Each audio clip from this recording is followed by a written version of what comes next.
Back when I first heard about ASMR, I wasn't really interested in it.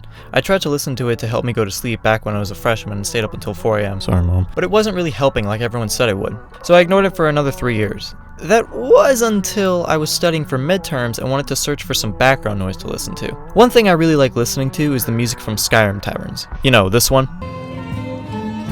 Yeah, that one. So I searched up something along the lines of relaxing Skyrim music, and I stumbled upon a video called A Stay at the Cozy Babblebrook in ASMR by a channel called Goodnight Moon. I still wasn't the biggest fan of ASMR, but I was so curious to see what a Skyrim ASMR video would even look like that I had to click on it.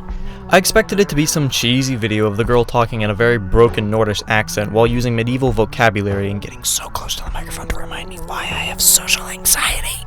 I'm very glad to say that none of this happened. In fact, the video was so good. Now, you might like it for different reasons than me, but I personally love the storytelling aspect of it.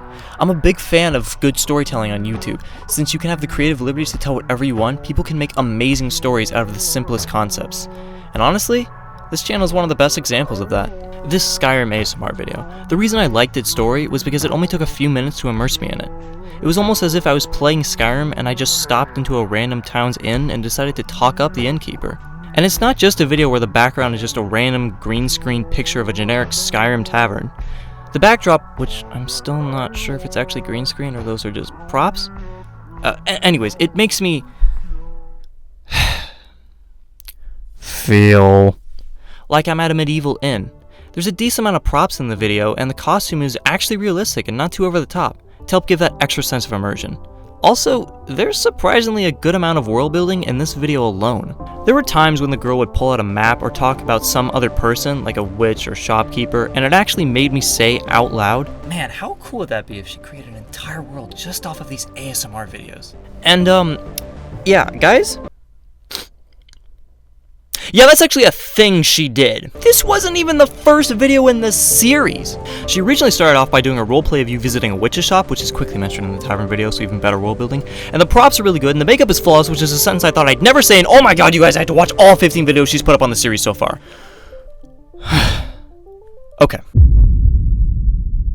So I watched these videos in chronological order, and every time she talked about a random person / place, it almost always ended up being in a future video. This is how you do world building. Take notes, DCEU. So every time I ended up seeing a video with a familiar name or place that I heard in a previous one, I got excited. There is an excellent creature shop over in Harvington called Muriel's Menagerie or Maybelle's Menagerie. You can't miss it. Well, welcome to the menagerie.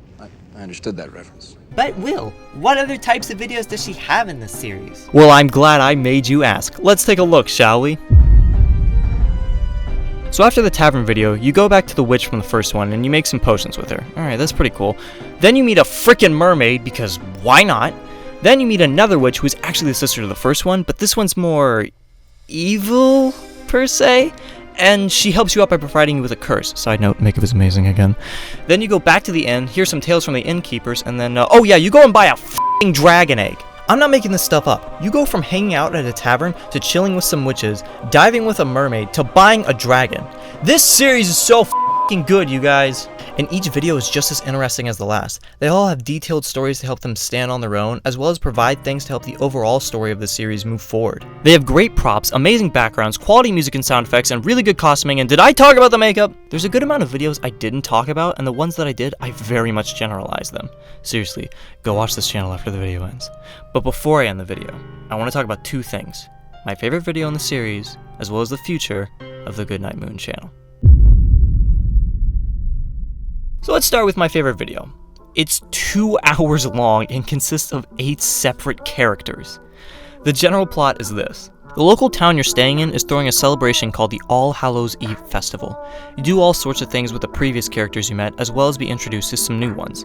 And this video has my favorite character so far, Peter. Why is Peter my favorite character? Because I didn't even think he'd be one. In one of the previous videos, you and the innkeeper are talking about the festival. Again, good world building.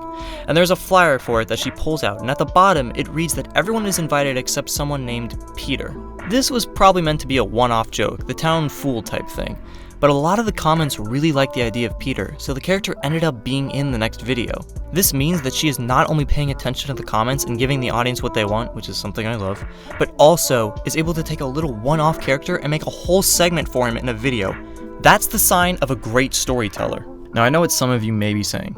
Will, you're only giving praise to this series. I'm sure there are some flaws to it. And you're right. I know that's not Peter's real face hair. Come on, man, show your baby face. Don't be ashamed of it. The last thing I want to address is the future of this ASMR channel. I don't think I actually did a proper introduction for the channel, so this channel is called Goodnight Moon and is run by a very talented girl named Erin. Voice crack! If you want to know more about her, I would suggest watching her Q&A video. It's long, but she puts all the questions and timestamps for them in the description below. So you know, if you didn't think she was amazing before. What I like about this channel is that it subverts your expectations. You sometimes forget that everything you see on screen was the result of one person, with the exception of maybe like a few artistic things. Like I said in the beginning, ASMR really wasn't something I was interested in, and to be honest, Erin is the only ASMR artist? YouTuber ASMR? She's the only channel that does ASMR that I watch still. She's growing pretty fast, and I think if she keeps going with the stuff she's making right now, she'll be on the path to taking ASMR to a whole different level. Let me explain. You guys remember back in the early days of YouTube when vlogging was just beginning? It was kind of boring, wasn't it? It was usually the second channel where YouTubers would film something random on their phones and most of the time put little to no effort into it. Then people like Casey Neistat came along and changed the whole vlogging scene. Now a decent amount of people who make vlogs, they're usually professionally shot, edited, and consist of entertaining content. I think the same could be said for Erin's channel and ASMR as a whole. We can start to see a lot of people shift from just randomly whispering into a microphone to creating fully fictional worlds like this. Please, please let this happen. Or it could be completely wrong. Either way, go check out Erin's channel. I know she doesn't really need me to promote her, but I don't care. Link is in the description below. And if by some chance Erin herself is watching this, thank you for making all the amazing content. Also, can you do a video where Peter and Maybelle meet? Thanks, bye.